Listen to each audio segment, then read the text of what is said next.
一个破墩宝也敢挡我瓦剌3000旌旗？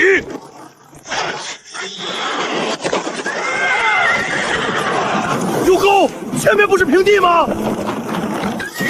不对，这不是鸣人的旧宝。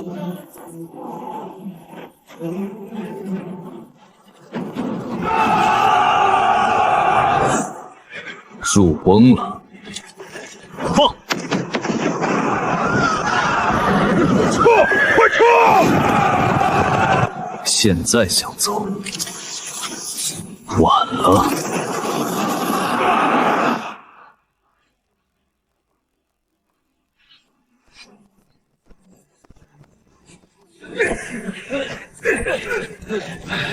大人，弟兄们手都磨穿了，好好一片平地，挖成这鬼样子做甚？达子还没来，咱们自己先掉坑里了。你们现在骂我，等达子来了会谢我。这地沟还能咬马腿不成？能。瓦剌骑兵冲锋，靠的是马蹄惯性和箭矢压制。这里太平了，他不撞墙也能绕着墩堡兜圈，把城头火铳手射成刺猬。那咱们就把墙修高点，墙高，死角也多。大明墩堡多为方正，墙根下全是死角。达子贴到墙根，城头火炮就打不着他。若我把马鞭台斜着突出去，左右两边火力便能交叉。他进了这道沟，面对的就不是一面墙，而是3面火网。这玩意儿真能行？这叫冷堡。老祖宗留下的马面战法，我只是给他多添了几个棱角。大人，马面台咱们宣府也有，可您这台子修的又尖又斜，还不修成垛。达子若搭梯上来，咱们连个挡箭的地儿都没有。不需要挡箭，灵堡不需要高，只需要厚，斜度要大。达子的炮子儿打上来只会划过去。那承担呢？承担挡箭也挡视野。我要的是绝对视野，只要火网铺得够密，达子连搭梯子的机会都没有。大人，碎石和糯米浆拌好了，都备齐了。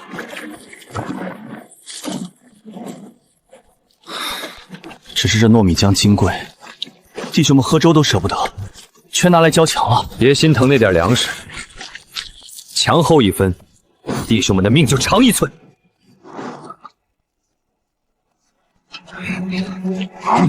听见没有？命长1寸，接着挖！张爷，你刚才不是骂的最凶吗？老子骂归骂，谁敢偷懒，老子先抽谁！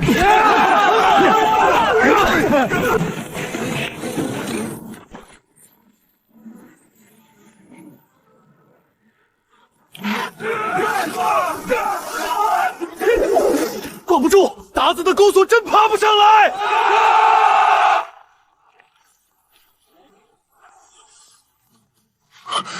这哪是手宝？这分明是摆了个肉磨盆，磨的不是肉，是瓦剌人的胆。伯颜帖木儿的3000旌旗不是蠢货，那是野仙手下最骁勇的狼，所以这一仗不能只挡住他们。大人的意思是要打疼他们，疼到他们以后看到宣府2个字，就先想起这座堡。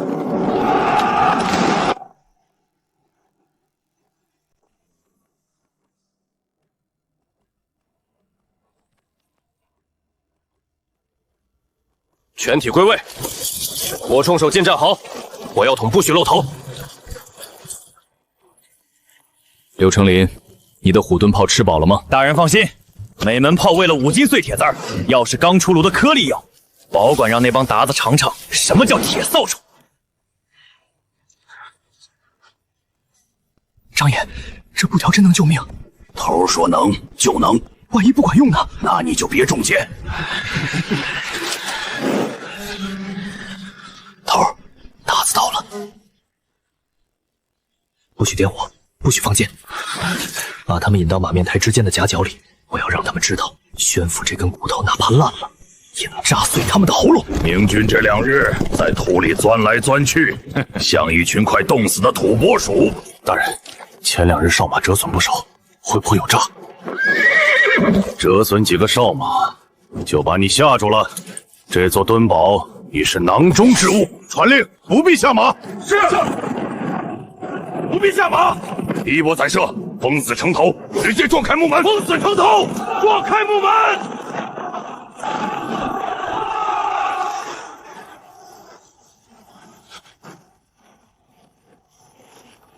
50步。那是什么？枪怎么长出来了？中计了！撤！放！放！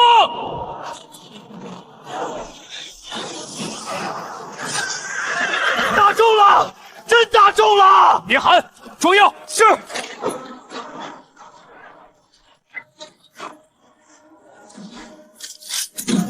火力没断，真能不断？三段击练得还不熟，但杀人够了。这些民狗怎么可能有这么多火药？下马，布阵登城。他们人少，耗也耗死他们。贴墙，贴上去他们就打不着。够不住，这墙怎么滑得像冰？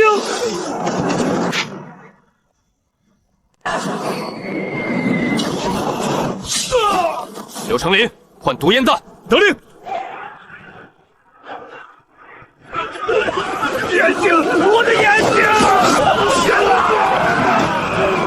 张铁锤在，带长枪队顺着战壕清场。长枪队，跟老子走！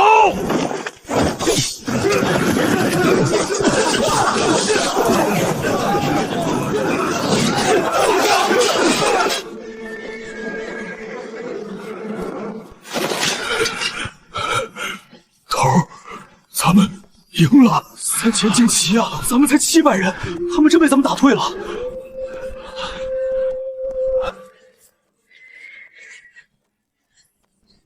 陈勋，记下：靖南永卫营第一战，斩首1200，获马匹300。是，头儿，咱这骨头真扎碎他们喉咙了。还不够，伯颜天幕只是开始。这种新防御会吓到瓦剌人，也会惊动自己人。大人是说总兵府？杨红不是瞎子。大人，库房里剩下的火药用光了，全用光了，一粒都没剩。用光了就去抢，去造。现在杨红该坐不住了。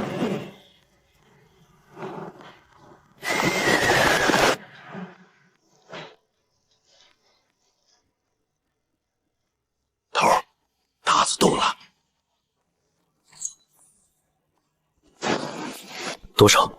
不是大主力，像先锋千人队。伯颜还不死心。大人，要不要先开炮？不。传令下去，全体噤声。马昭领兵显末，谁若弄出一丁点响动，自裁。这帮汉奴吓破胆儿了，城头一盏灯都没有，破门之后鸡犬不留，冲过去！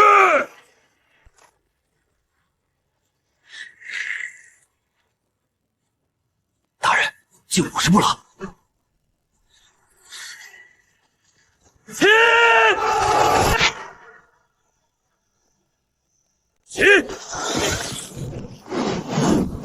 那是什么？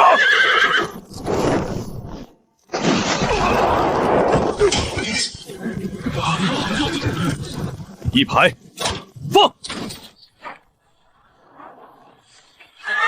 二排，进。放。他们怎么还能放？明刀火铳不是打一轮就哑了吗？这就是三段溪，不是为了好看，是为了让他们连喘气的空档都没有。要是没炸，颗粒药真神了！别废话，继续喂炮。是。不要乱，下马，贴身杀过去。张铁锤在，长枪队清场。长枪队跟老子杀！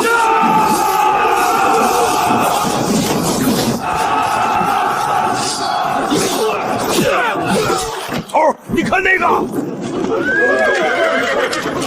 大人，追不追？这帮达子胆儿都吓破了，杀出隘口，狠狠干他一把！不追！为何？伯颜天幕的大主力还没露头，咱们这点人马出去就是送死。咱们这一战不是为了杀光瓦剌人，是为了立军纪。今日你们亲眼看到了，瓦剌人的皮甲挡不住火铳，他们的战马跑不过子弹。只要阵型不乱，只要手里有火药，草原上的狼也就是一群待宰的畜生。人在宝在，人在宝在。从今往后，火器就是靖南营的胆。谁再敢说火器是奇迹未除，就把今晚这一地狼骑给他看！击砍！击砍！击砍！大人，此战斩首400余级，生俘30余人，缴获战马200余匹。这回伯颜帖木儿那张脸，怕是要被抽肿了。不够，这只是一记耳光。我要的是，让他们再不敢轻视大明火器。大人，这几只冲裂了，要是也有炸的，全部化了重重。那虎盾炮呢？连夜检修所有虎盾炮，再改清线。还要清？阿紫，咱们不光要守，还要带着他们去草原来讲讲道理。属下明白。这一声枪响，只怕不止惊动了伯颜帖部。我知道，不出3日，玄副总兵府的杨洪，还有那帮盯着我的官僚，都会知道北门敦堡里出了个玩火的疯子。头儿，那不是麻烦吗？我要的就是这个麻烦。收兵。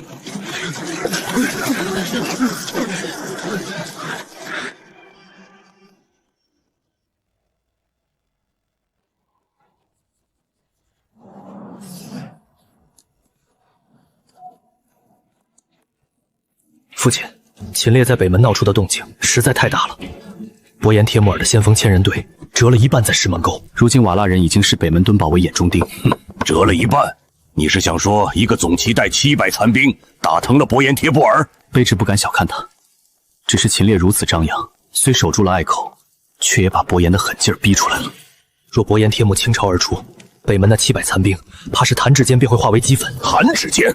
你小瞧的总旗了。那些古怪攻势，还有那3段射，本帅从军40年，从未见过。这是个能置之死地而后生的疯子。那咱们是否拨兵增援？不增援，命秦烈虎守北门敦堡。吾本帅亲笔手令，不得出击一兵。父亲，他刚立大功，若此时困住他，会不会寒了将士的心？他是奇才，但也太狂，得让他知道这宣府镇到底谁才是主。困他几天，磨磨性子。是。秦烈啊，秦烈，你这把刀锋利是锋利，可刀若不握在本帅手里，便会伤主。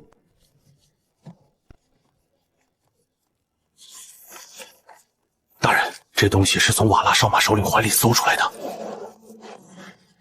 这是瓦剌的粮道，不是普通粮道。野先大队主力往京师压，伯颜帖部留在宣北县咬我们。可他的后勤辎重还落在黑龙口，黑龙口是死胡同，大雪封山，马车走不动。现在那儿积压了少说100余辆粮草车，那是伯颜的命根子，也是咱们的机会。大人，总兵府急令。大人，杨帅令咱们虎守北门堆堡。还有呢？吾杨帅亲笔手令，不得擅自出击一兵一卒。大人，那黑龙口固守，守到粮尽弹绝，等伯颜帖木儿吃饱喝足，再来拆咱们的墙。大人，这是杨帅军令。将领在外，军令受不受，得看那道令能不能保命。陈勋，去把柳成林叫来。大人要做什么？去黑龙口烧伯颜的饭锅。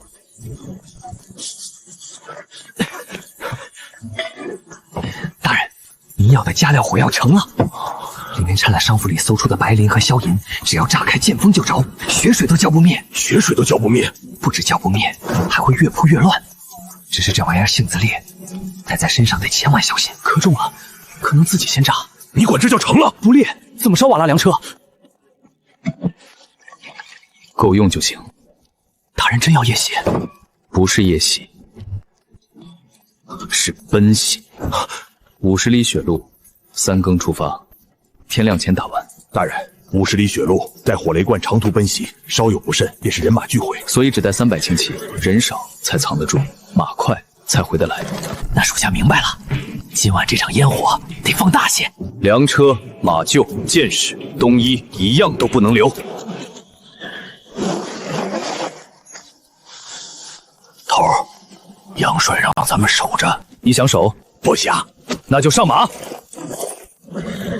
弟兄们，杨帅让咱们守着这破土墙等死，我不答应。野仙想去北京喝大明百姓的血，我就要让他前线连口热汤都喝不上。马蹄裹步，闲慢而行。这一战，咱们去黑龙口放场烟火。岳随大人不死，我不要你们赴死，我要你们活着回来。出发！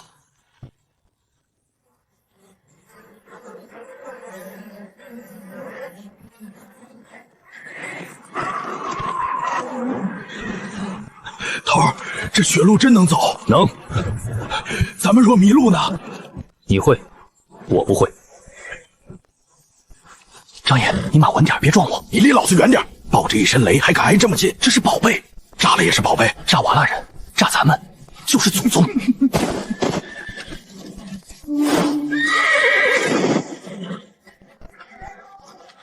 大人，前头就是黑龙口。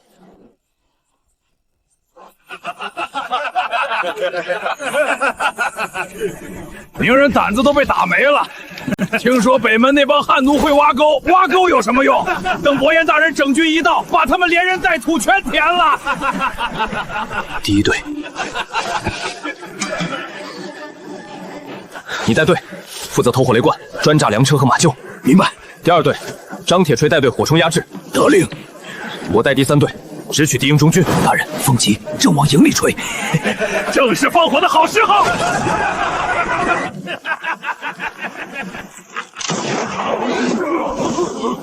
靖甲永卫营冲阵！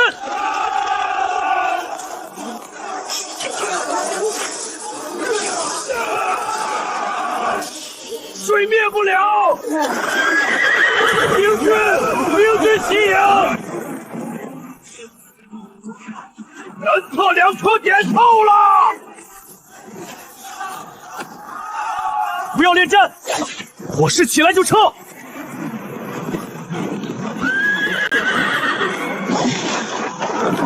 稳住！明军人少，围上去！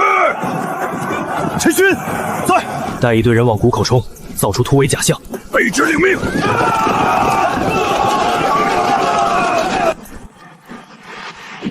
就是现在！汉奴受死！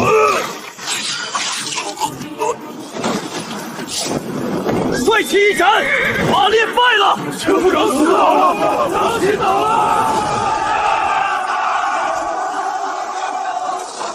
杀了这帮畜生！大人，那边有情况。兄弟们，不回草原当奴，不当奴！土木堡残部，头儿，火势起来了，再不走就来不及了。不言主力可能要回援。转向，救人！明军来了，长车队压上去！你们是哪一路明军？能带你活着出去的明军，能跑得上马，不能跑的两人带一个。大人，两营外还有瓦剌主力。我知道。那您还救我们？穿了鸳鸯袄就是大明兵，大明兵可以战死，不能被人牵回草原当畜生。大人，我眼主力离这儿不足5里，再不撤，咱们就得被在苦里。带上救下的弟兄，撤入乱石滩，走。秦烈，我要剥了你的皮！骑兵，娘的，50里血路，烧了粮，还救了人，这辈子没这么痛快过。痛快是痛快，就是火炉罐全没了，命还在就行。你懂什么？那都是我的心血。那下次你抱着他们睡。哪个营的？喝。回大人，卑职阿木尔原是神机营3000营一从官。一从官，这是卑职几个同乡土木堡一战，主帅跑了，咱们被围在死人堆里。瓦剌人没杀我们，说是同族，要把我们带回草原当奴隶，给他们驯马。刚才若不是大人，多谢大人救命！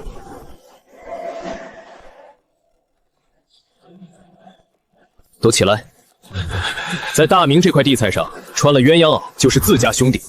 阿木尔，我听闻义从官不仅识马姓，还能在百里荒原中寻水觅草，可是真的？那是保命的本事，要有一口气，只要胯下还有马，我们就跑不丢。只是咱们如今这副样子，哪还配得上3000营这块牌子？配不配，不是死人说的，是活人做的。这些弟兄，原本也是被瓦剌人追得满地爬的逃兵，我给他们火药，给他们肉食，教他们杀人的规矩。现在，他们敢在雪夜奔袭50里，烧薄烟贴抹的粮草，只有死里重生后催出的坚硬胆气。宣府现在是一座孤岛，杨洪老了，文官怕了，只有我秦烈还想在长城外扎下一颗钉子。我缺眼睛，却能把战马养得比饿狼还快的马厾，却能在茫茫大雪里带路的野子。大人若不嫌弃咱们这身烂骨头，阿木尔这条命便是大人的。哪怕回不去京师，死在边关，也好过回草原当马奴。好，跟着我，不保证能长命百岁，但能保证死得像个爷们儿。卑职愿为大人带路，愿为大人受死。娘的，风太大，吹得眼睛疼。张爷，你哭就哭，老子那是硝烟晕的。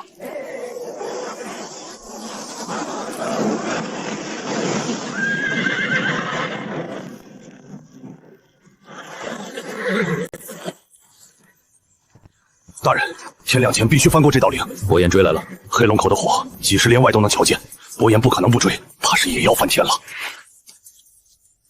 翻天就翻天吧，这大明的乾坤早就该翻一翻了。阿木尔，卑职在，你带路，绕黑山峡回敦堡。大人放心，那里地势险，瓦剌骑兵不敢深追。卑职领命，上马。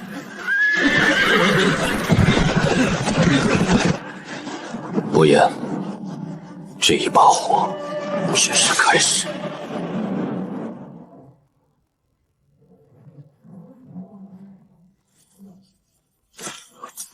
这匹不能再跑近路，蹄底裂了。这匹能留作斥候马，耐寒，胆子也稳。竟眼见有一只新的骨架正在生长。大人，宣府那边的客到了。杨洪。杨总兵亲率500亲卫，离堡不足3里，看旗号是正儿八经的帅将。黑龙口烧了瓦剌人的命根子，伯颜贴补现在怕是在草原上疯了似的找我。杨洪若再不来，这宣府总兵的位子也就坐到头了。可咱们私自出兵是犯了听调不听宣的大忌。大人，一会儿杨帅若是问责，问责？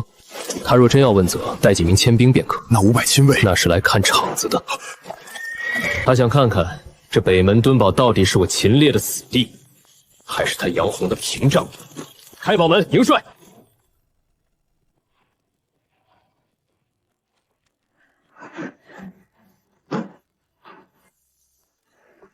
秦烈，你好大的胆子！末将秦烈参见祖兵大人。本帅命你固守敦堡，你竟敢夜袭黑龙口！你可知伯颜贴帛的3000旌旗就在石门沟外？万一你那300人被围，北门失守，瓦剌人直取宣府镇城，这掉脑袋的罪名，你担当得起吗？杨帅，固守是为了待援，你还敢狡辩？可宣府现在何处有援？京师危在旦夕，若我等一味龟缩，等伯颜贴木吃饱喝足，用我大明的粮草披我大明的棉袄来攻征，那才是真正的必死之举。好一张利嘴！那他们又是怎么回事？私收俘虏，且是蒙古一从，按大明律，你这是通敌。杨帅，边防重地，风大雪紧，末将在官厅里备了些野菜团子和烧子，不如咱们进去慢慢谈通敌的罪名。哼，本帅倒要看看你还能说出什么话来。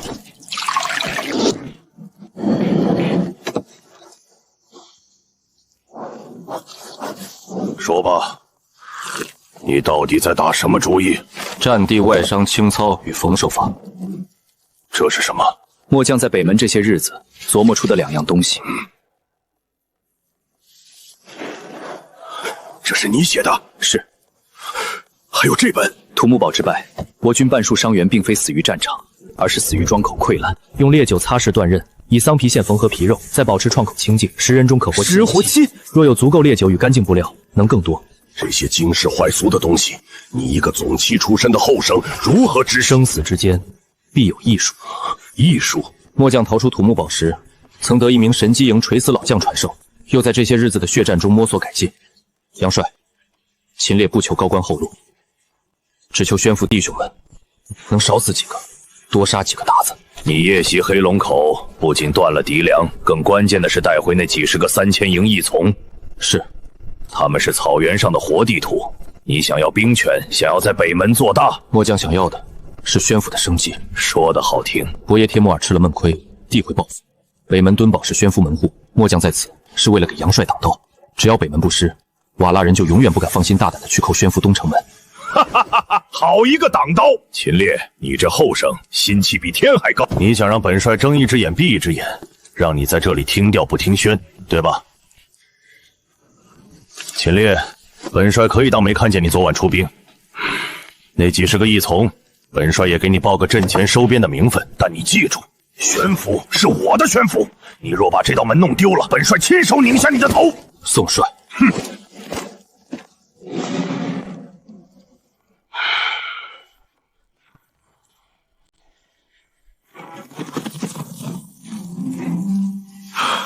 大人，成了。杨红老了，老了，他需要有人替他这场打不赢的仗。从今天起，这北门敦堡才算真正兴起。柳成林在，拿我册子里的配比，把所有火药重炼。所有，那药性会更猛。我要的就是更猛。张铁锤，阿木儿，在，北镇在。带上弟兄们去石门沟外设伏。又要宰鞑子！我要让伯颜帖木儿知道，宣府的血不仅冷，还能杀人。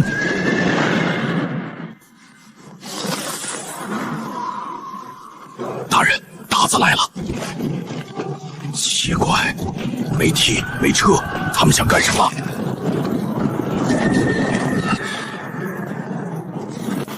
乱将，大明乱将。城上的名将听着，大明皇帝陛下有旨，尔等身为臣子，见驾不跪，竟敢修筑妖雷，阻挡圣驾回归！去你娘的圣驾！咱们只知有个被俘的皇帝在塞外吃沙子，闭嘴！不知有什么圣驾能带着鞑子来夺自家关口。真是正统皇帝。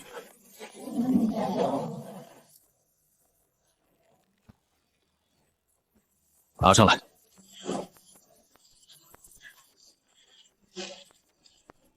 大人，朕乃天子，陷于虎狼之穴，日夕死归。而大边将身为臣子，当体朕之苦楚。野先太师已有许诺，若能献宣府北门，保朕入城，朕定不吝封侯之赏。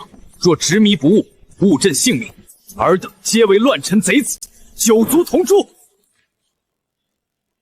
大人，若是不从，日后朝廷翻旧账，咱们这颗脑袋体朕苦楚。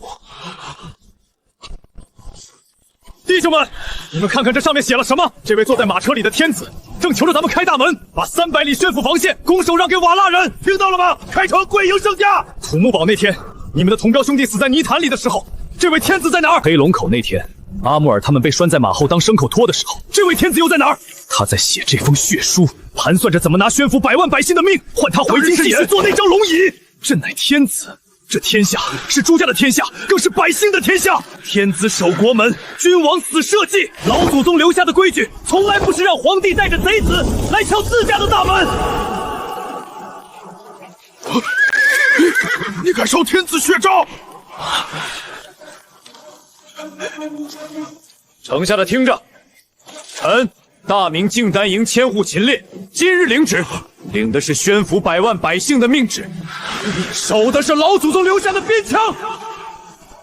臣只知宣府有百姓100万，不知塞外有叩门天子。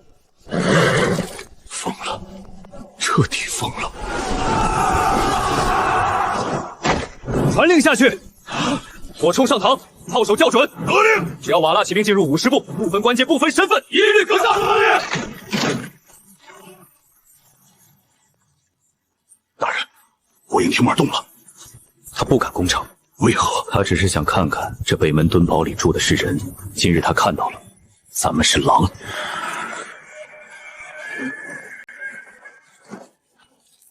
大人，您真的不怕死后入不了祖坟吗？若这长城丢了，咱们连这把烂骨头都留不下，还要什么祖坟？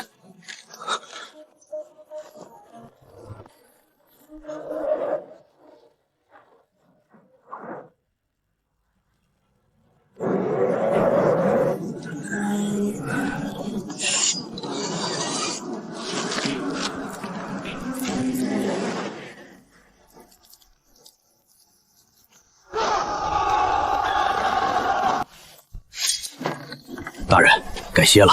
阿木尔刚在雪地里套着的野兔，专门给您炖的。陈勋，你说明儿个野仙会干什么？血叔没讨到便宜，野仙必然知道堡里有高人，所以明面上硬攻不划算，暗地里怕是要动刀子了。细作，宣府镇里多的是想拿咱们人头去向野仙讨赏的汉奸。咱们烧了黑龙口，不仅断了瓦剌的粮，也断了镇城里几家豪绅的财路。那帮人可比鞑子狠毒，让他们来吧。正好，我这镜前营里还缺几个立威的靶子。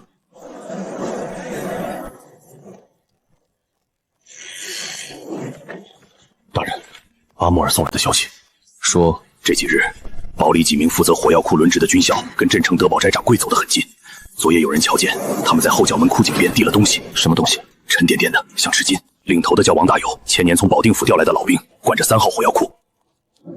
德宝斋，大人知道？宣府前粮官吴德的表亲开的。这帮人正面攻不进我的灵堡，就想从里面炸了老子的命根子。大人，要不要先索人，交给杨帅处置？交给杨洪。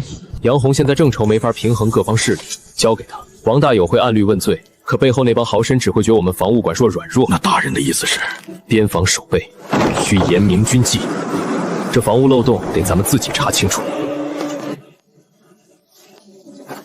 秦千玺也是，非得跟天子作对，非得跟吴大人作对。炸了这儿，新来的千户发双倍粮饷，老子也不用在这破地方吃风沙了。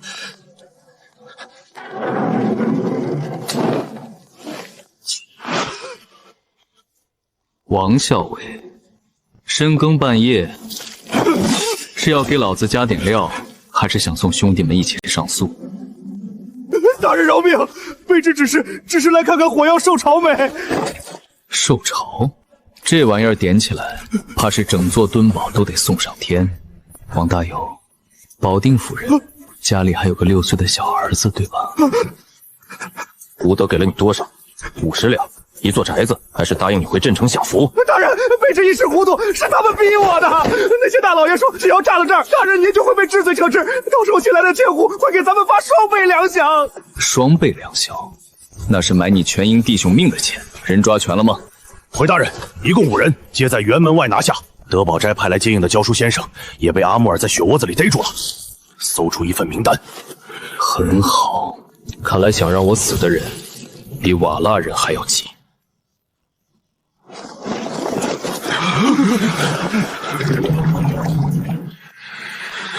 弟兄们，昨晚有人想送咱们上路。什么意思？谁敢害自己人？这5个人受了镇城豪绅的赤金，想在昨晚炸了火药库。若他们得逞，此刻站在这儿的就不是700个活人，而是700个冤魂。咱们在前面杀鞑子，后面有人捅刀子，你们说该怎么办？杀！好，军中自有法度，但今日我不用普通军法。他们想用火害死全营弟兄，我便用火给全营立规矩。大人，此举过烈，杨帅那边怕是不好交代。老陈，你记着，宣府文武百官都在看北门，看我秦烈。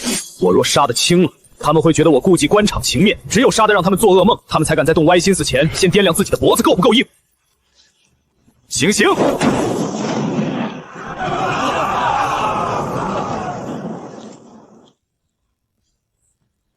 张铁锤，在。带人把这5人送到宣府镇城北门外。明白。贴榜文：凡夺我军功、乱我军心、害我炮响者，此为榜样。若镇城守军阻拦呢？阻拦者，统统共犯，就地拿下。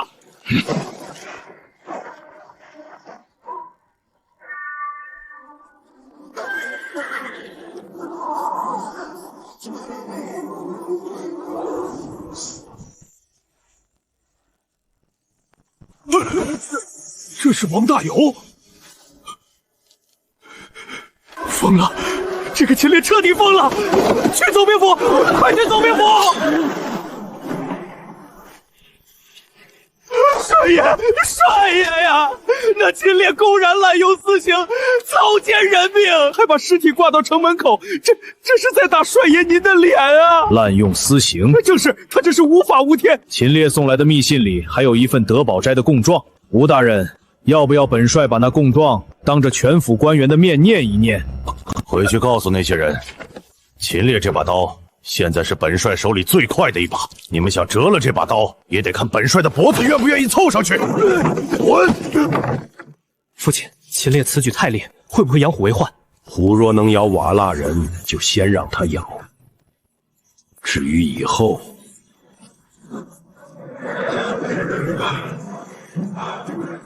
洗心工程。柳成林，在。尸体清理干净，在这里按我的图纸挖一个更深的地下作坊。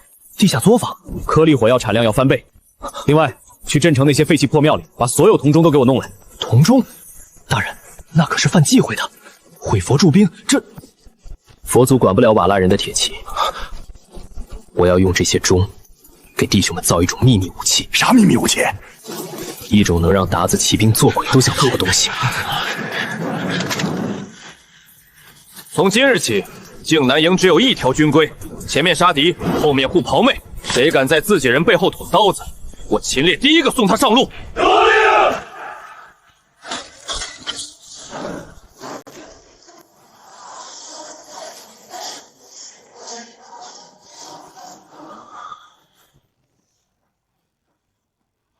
柳成林，东西呢？大人，成了！照您的法子，第一批诱虎成了。诱虎？这黑不溜秋的玩意儿，你敢叫虎？你懂个屁！他要是一吼，鞑子的马腿都得软。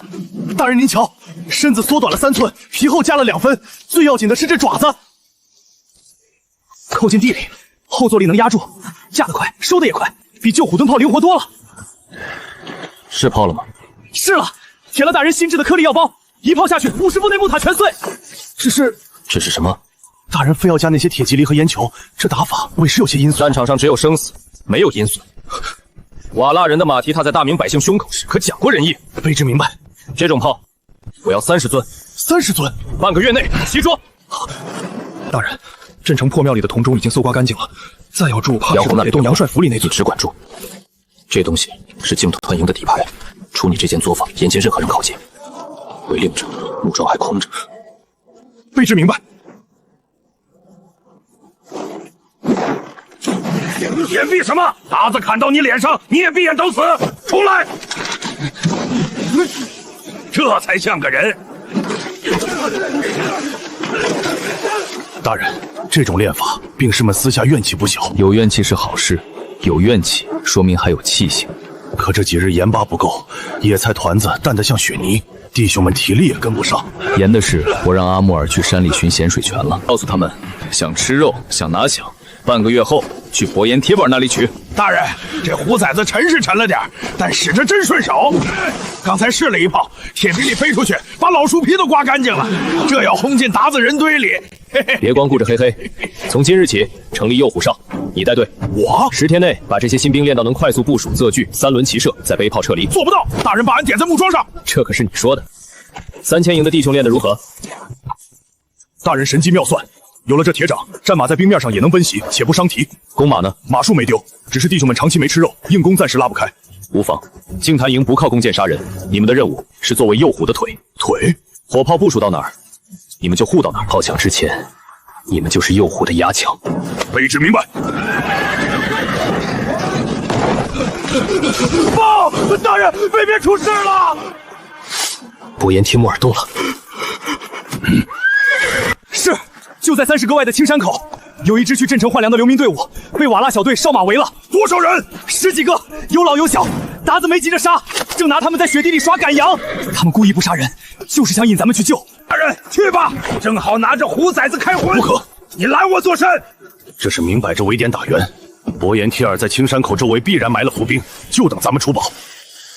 青山口地势陡峭，两翼多乱石，大队骑兵施展不开。大人的意思是，伯颜不是想引我救人，他是想试探。试探什么？试探黑龙口烧他粮草的人到底还有多少家底。那救不救？救，但不能按他的法子救。既然他想看我的家底，我就送他一份大礼。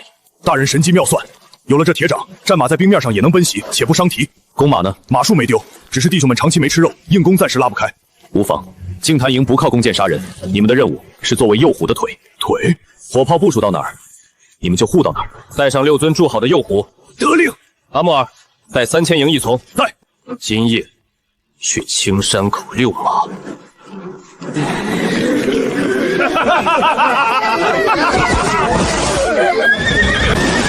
跑啊！汉奴怎么不跑了？北门那帮明军呢？不是很能打吗？怎么不来救？还没动静。回统帅，北门敦堡死寂一片，并无一兵一卒出动。难道那个秦烈当真能眼睁睁看着这些汉奴被凌辱而死？也许他怕了。他若怕，就不会烧我黑龙口。再派哨马去敦堡门口喊阵。是。我倒要看看烧我粮草的疯子究竟是猛虎还是缩头乌龟。来了。传令，第1、第2千人队合围，放火前锋，切断他们后路。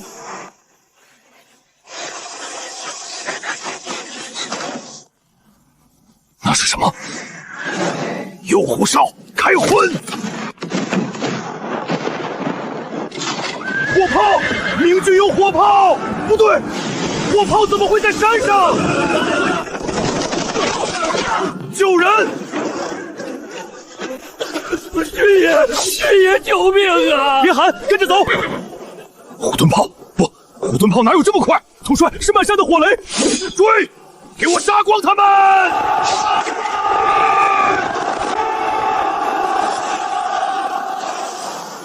人呢？秦烈！大人，鞑子主力追上来了！追吧，追得越急，摔得越惨。头儿，要给他们留点见面礼不？留，送你们几个热乎的。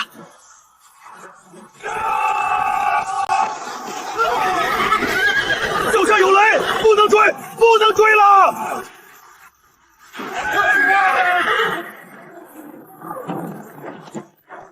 多谢军爷，多谢秦大人。活着就行。大人，咱们这次只杀了几十个哨马，却暴露了右虎炮，你觉得亏了？属下觉得有些可惜。不亏，这一仗不仅是试炮，更是立信。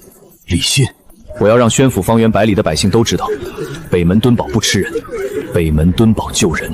有了这些人心，咱们这里才会有源源不断的矿工、工匠和兵员。看到没？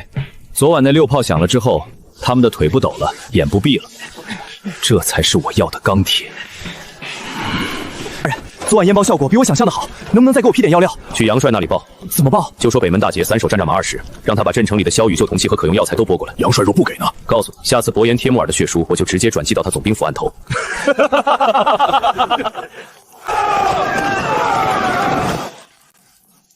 秦烈若是不除，宣府北线便是咱们的坟场。统帅，他不过几百兵马，几百兵马，黑龙口、青山口、石门沟，哪一处不是被这几百兵马咬下来的肉？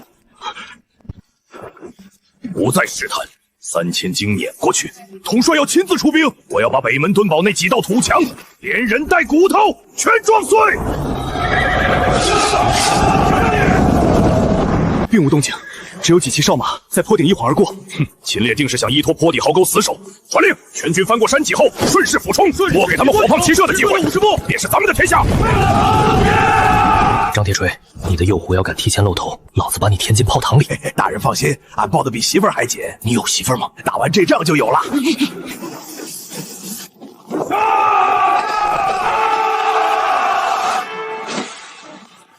就是现在。起！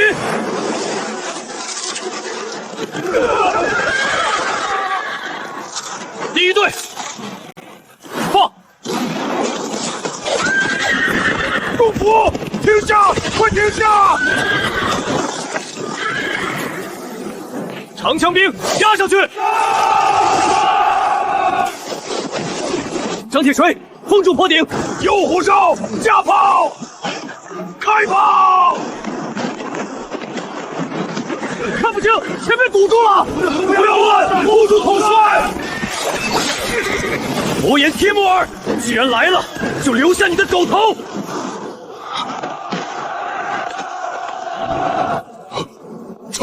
撤回黑石潭！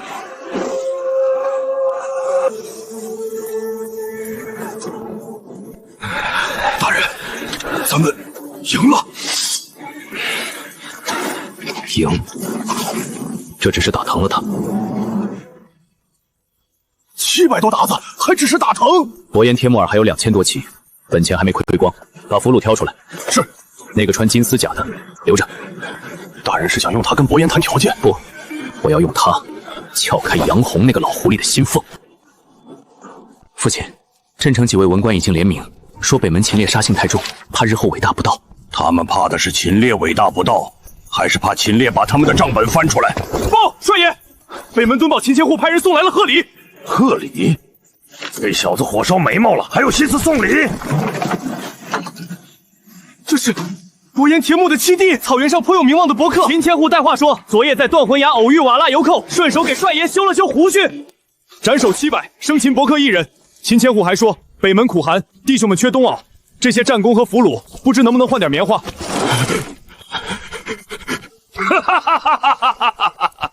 好一个秦烈！ 好一个顺手修胡须！传令下去，武库内存的棉甲全给北门送，全送！还有，把吴德家里囤的1000担细面也给老子发了。吴大人那边怕是谁敢拦，老子现在就把他塞进这牛车里，送去京师当贺礼。大人，这东西比火雷罐更阴、更狠、更实用。大人，白杨口那边传来消息，说叶先派出了真正的铁袜子。铁袜子？什么玩意儿？ 叶先压箱底的重甲铁骑，人马巨甲，寻常火铳打上去只能见火星。他们不怕烟，不惧碎铁，似乎是冲着白杨口去的。是宣府的妖言。铁鹞子，既然火炮、火铳治不了他们，那就用大明最古老的法子。大人想做什么？把堡里所有废铁锁链都集结起来，我要在白杨口给这些草原重甲拉一道死亡红线。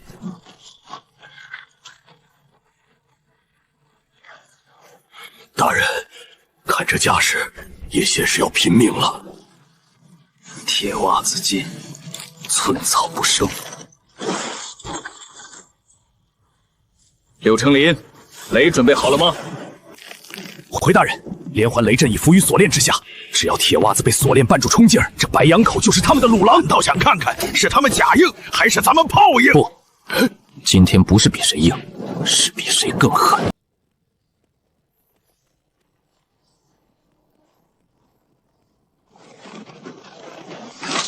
稳住！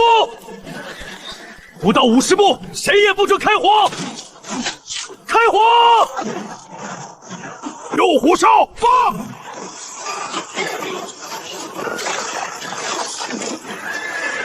大人拦不住！回来！柳成林，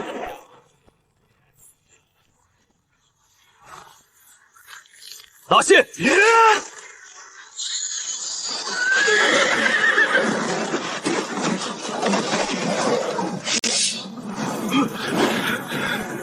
随我冲阵！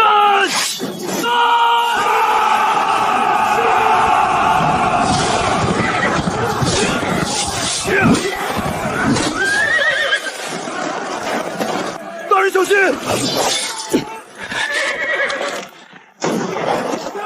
糊涂大人！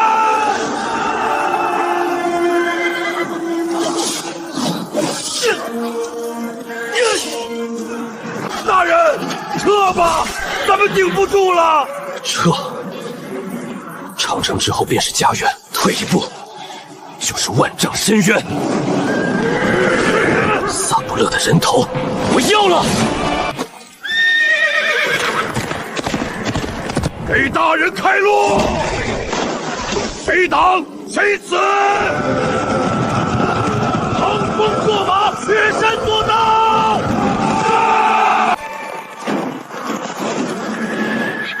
拦住他！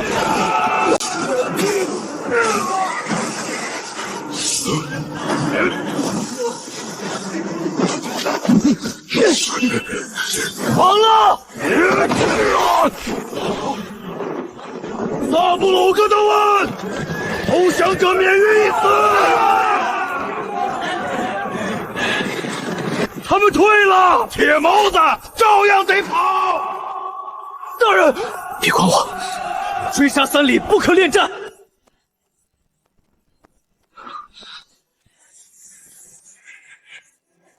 大人，您这命真是硬，生擒1名伯克，这功劳怕是能封爵了。爵位？大人要什么？我要的不是爵位，那大人要什么？我要这白羊口10年平安。去把萨布勒关进死牢，别让他死了。大人要用他换符，不止换符，他是咱们跟野仙博弈的筹码。报，大人，杨帅亲率主力援军已到山口。杨帅来了。杨帅看到满丁铁叶子尸首，当众卸甲，向北门方向行了军礼。杨帅给咱们行礼。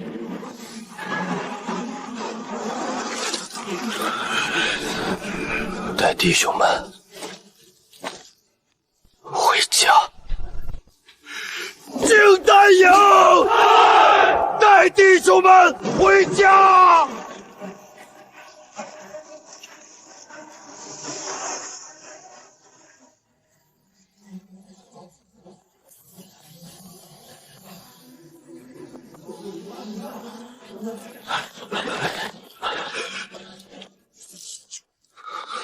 大人，忍着些，这伤要放俺身上，俺早好了。闭嘴！秦天会，总兵府急诏。什么急诏？大人伤成这样，还诏什么诏？说是密令，除了秦天会，谁也不见。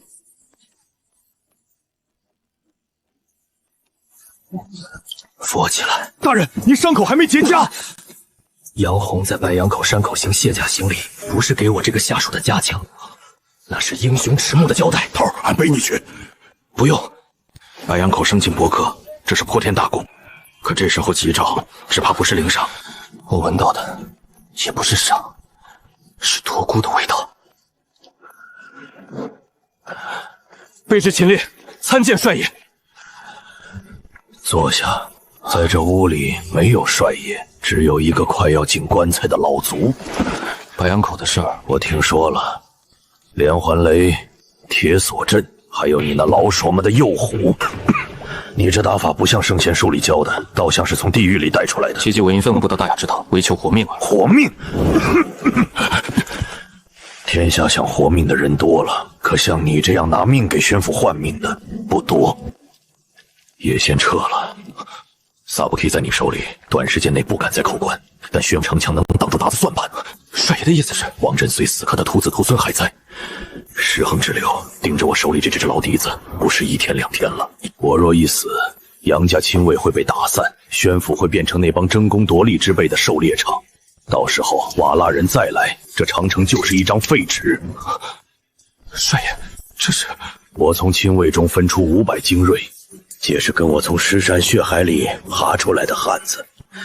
1人双马、3眼通和硬功都是最顶尖的。从今往后，他们姓秦，不姓杨。帅爷，此礼太重，秦烈受不起。你受得起？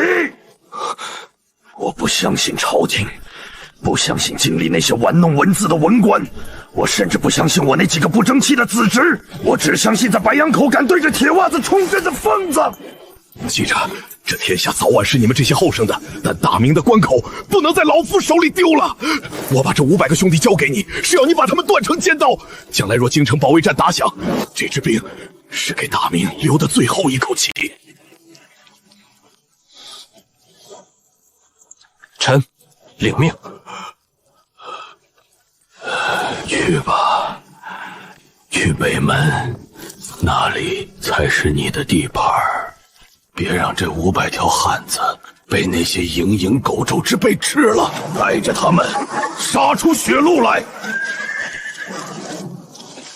末将郭展云奉大帅命，率500亲卫归入秦千户麾下。拜见秦千户。杨帅教过你们怎么杀鞑子，但我这儿规矩不一样。进了北门，你们没名字，没军衔，只有靖难2字。怕苦怕死的，现在回府，我不拦。大人在白羊口生擒伯克的本事，兄弟们能杀鞑子，这条命大人尽管拿去，月入定案。回营。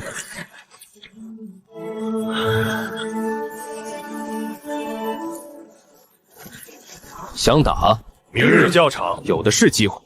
郭展云，管好你的人。是。你也一样。俺还没动手呢，你扛炮过来是想劝架？显得有诚意。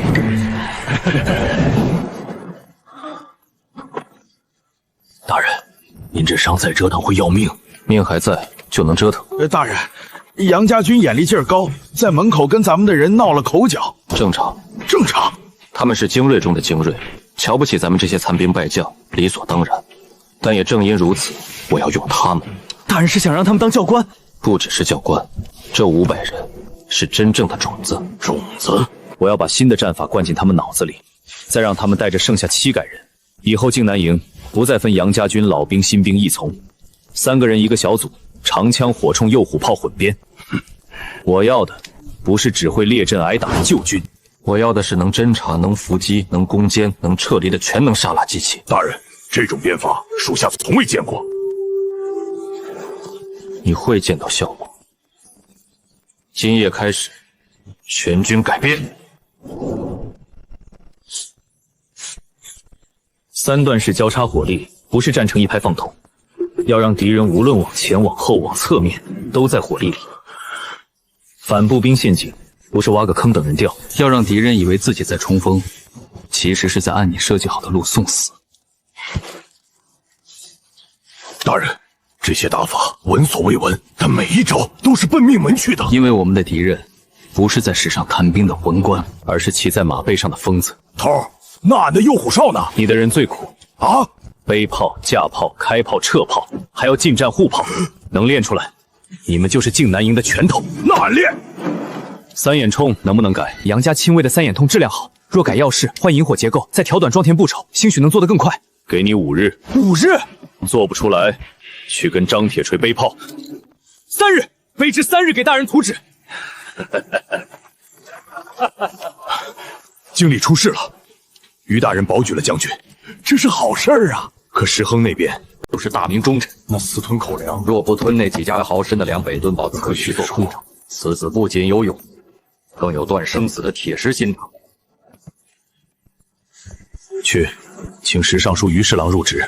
大人要本兵要面圣保举。陛下，原闻副将一职，关乎京师门户，实情有何人选？秦烈此人出身微末，不过杨洪麾下一名千户。如今杨帅病重，宣补防务凋零，若让一个乳臭未干的小子代理防务，恐难服众。石大人此言不降，昌平侯之地。于大人又有高见，昌平侯之地若有能，为何土木堡后不敢出关半步？秦烈以1000人之众，在断魂岸白羊口连战连捷，挫瓦剌锐气于塞外。这副将之位是用鞑子的血染红的，不是靠家门印封得来的。陛下，野先若取宣父，则京师无险可守。秦烈精通火器，善于筑垒，更难得的是，他麾下靖南营已有杨帅亲卫之风。臣保举秦烈为宣父副将，赐其听调不听之权，以扼瓦剌咽喉。你这是在宣父封王。若能守住宣父，保住陛下江山，便是封他个伯爵又如何？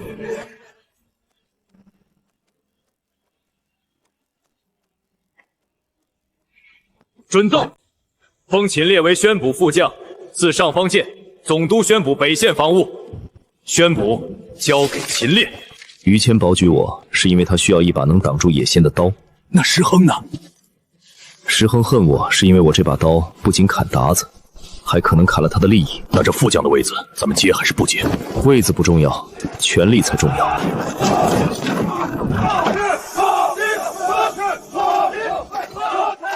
郭展云，末将在。杨帅身体如何？帅爷已连着2日米水不进了。他清醒时常说，宣布这副担子总算能传下去了，但他怕什么？怕大人接了位子，却接不住背后射来的暗箭。暗箭好躲，明枪难防。杨帅是做给经历那些人看的，也是给石亨看的。朝廷封赏不日就到，但记住了，告诉弟兄们，给你们享亲的是陛下，给你们保命本事的是我秦烈。只要北门敦宝在，这宣府谁也拿不走。圣旨到！接旨。奉天承运皇帝诏曰：封秦烈为宣府副将，赐上方剑，总督宣府北线防务。秦副将，接旨吧。臣接旨。令于大人有私言带给副将。尚书大人的心意，秦烈领了。石恒、叶县，这宣府以后我说了算。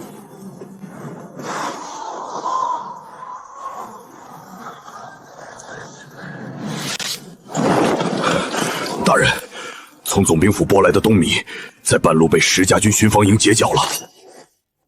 理由说是京师守卫吃紧，后勤兵部的条子优先供奉石副总兵嫡系。放屁！咱们宣兵平定，他们在后头抢粮，给咱们的只有这个。这他娘是给人吃的！大人，不只是粮，还有什么？盐、炭、药全断了。兄弟们已经开始拆马棚的木头烧火取暖。补节线断了几天？整10天。石亨这是想让净坛营冻死、饿死在北门。大人，咱们怎么办？先活下去。开锅。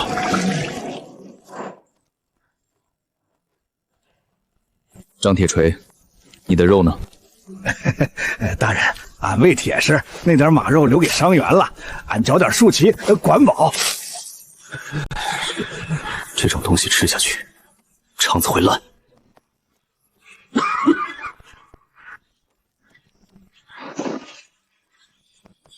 郭展云，在，带300人去后山乱石岗，去打猎。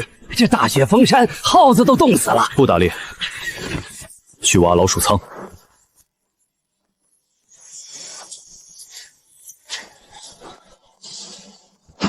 头儿，咱们真挖老鼠窝啊？老鼠比人聪明啊！他们知道过冬要存粮，这里还有那里。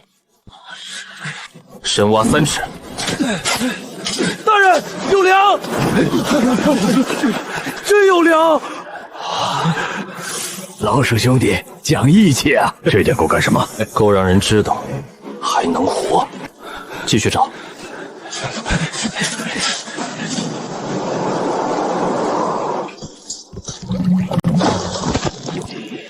鱼，有鱼！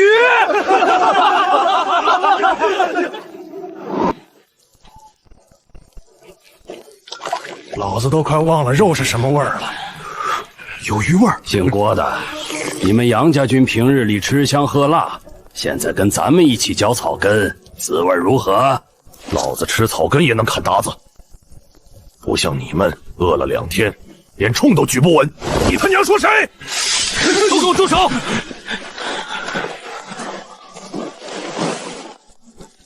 收刀。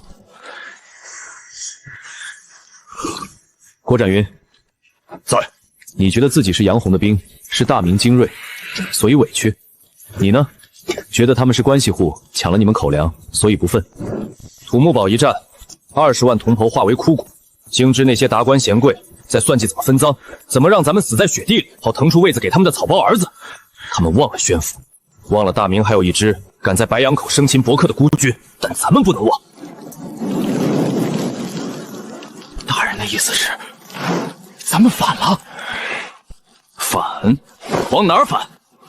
后面是你们的七老小，前面是吃人的瓦剌狼崽子。咱们不为石亨打仗，不为那个坐在龙椅上不知咱们死活的皇帝打仗，咱们站在这里，是因为如果咱们倒了，身后的千万百姓就会像土木堡那样被人当畜生一样对待。你们以为自己是刘兵，是谁给粮就给谁卖命的草头王？错了！从你们在白羊口救下战友那一刻起，你们就是这万里长城的脊梁。石亨不给粮，那是他德行有亏。咱们若因为没粮就散了，那是咱们骨头软。大明疆土尚在，只因为我们仍在此坚守。这身战甲并非只是身份的象征，是咱们守关汉子的风骨。方才是我言语失度，多有冒犯。这碗汤敬白羊口危难之时相互扶持的豪迈。那我也敬杨家军在深沟替咱们挡的那一剑。那俺也敬一个，敬老鼠仓。大人，军心稳住了，不是稳住，是重新长出来了。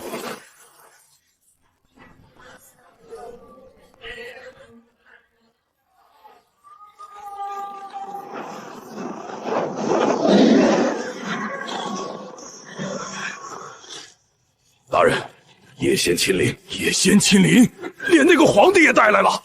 叶仙这是要压咱们的军心。秦烈在此，太师何必摆这么大阵仗？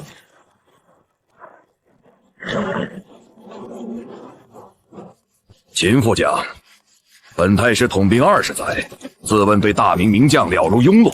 本太师实在好奇，白杨门那一战是谁教你用铁索绊马，用烟火破甲的？死在战场上的瓦剌人教的。好，秦烈，我就喜欢你这股傲气，叫良禽择木而栖。石亨断你粮草，京师文官在背后续写你的死状，保举你，可他能给你的也不过是一个随时会被收回的虚名。归顺本太师，我封你为义姓王。长城以北，千里水草牧场归你，宣府内的金帛女子任你挑选。拿咱们宣府当他的牛羊圈了！别动，听大人说，你这一身奇谋，不该埋没在这些碎砖烂瓦之下。大人，太师开的价码确实很高，但太师算错了一件事。哦，你我皆是棋子，在这乱世大棋群里，你求的是草原复兴，我求的是家国安宁。你以为自己手握万军，其实你也被草原饥荒、部落内斗推着走。我在，棋盘就在。我若退了，你不仅吃不下这江山，还会被这棋盘反噬。冥顽不灵！你看看你身后这些兵，他们还有几天口太司合围3日，不费一箭，这北门堡便是一座死城。朕命你开城！秦烈，你是朕的臣子，朕如今受难，你竟敢在此大谈棋局！快开城门迎太师入城，保朕万全，否则朕灭你九族！皇上，您看这雪。什么？臣在土木堡见过这种雪，那时候20万大明男儿的血，把这种雪染成罕红色。那时候您在做什么？臣只知宣府有百姓100万，不知塞外有叩门天子。臣甲胄在身，耳力不好，听不清太师身边的胡言乱语。叶仙，你要战，我便给你战，但这劝降的戏码到此为止。你那些烤全羊，还是留着祭奠死在白羊口的勇士吧。秦烈，本太师记住你了。这大明若多几个你这样的人，本太师或许真只能退回大漠吃沙子。传令下去，围城！我倒要看看你的脊梁骨到底能不能当饭吃。大人，刚才吓死俺了！您敢这么跟皇帝说话？传到京里，京里已经没什么可失去的了。铁锤，去把剩下的陈元老卒和萧石拿出来。做什么？让柳成林准备火油坛。既然野仙想围死我们，我们就在他扎稳篱笆子之前放一把火。大人说，兄弟们虽然饿，但刚才这口气出了，心里顺。这仗靖南营接了。叶仙的赏识是诱饵，也是试探。他会攻城。草原枭雄最尊敬强者，也最想毁灭强者。今晚不睡，请大人下令，把杨家亲卫分成3班，每帮带50名靖南营老兵。我要在叶仙大营周围种满地火。遵命。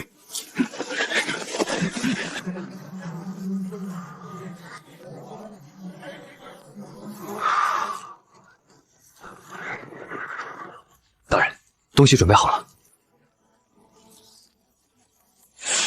按您的吩咐，取名火远。这名字好，听着就不是他，是烧的他娘都认不出来。 50名死士，各带2坛活血，身披白毡，马裹蹄步。大人，夜袭敌营这种事交给老郭便是。您是靖南营主心骨，靖南营不能没了你。你也说了，我是主心骨。主心骨若缩在城里看戏，这几百条汉子的气势便泄了。大人，您旧伤未愈。叶仙也知道我旧伤未愈，所以他想不到我会今晚出去。瓦剌人刚被白日劝降那场戏散了心神，叶仙此刻必在安抚部众。咱们要做的不是冲阵杀敌，那是什么？烧粮、烧草、烧马厩，火光一现，便是大军反击之时。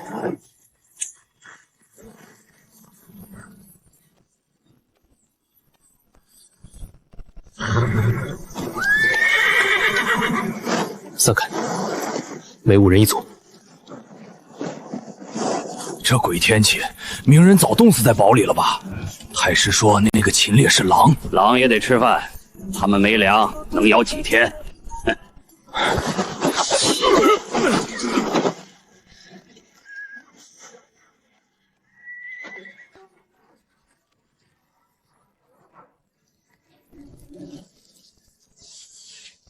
太师，那秦烈绝非凡人。你怕了？不是怕，不是怕。汉人常说哀兵必胜，北门堡那群人已经被逼到绝路，硬骨头也要啃下来。若宣父防线在这里破不开，等京师守备完成，大汉那边绝不会放过你我。不好！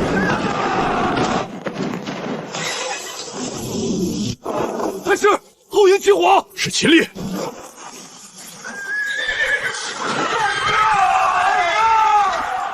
秦烈，你真敢出来！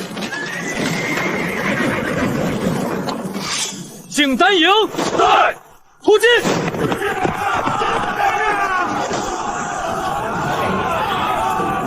明军进来了！救火！快救火！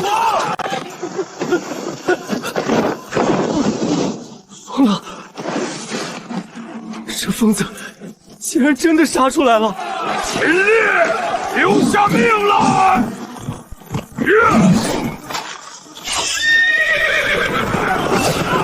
大人，火势起来了，撤！再投一个！张铁锤，撤！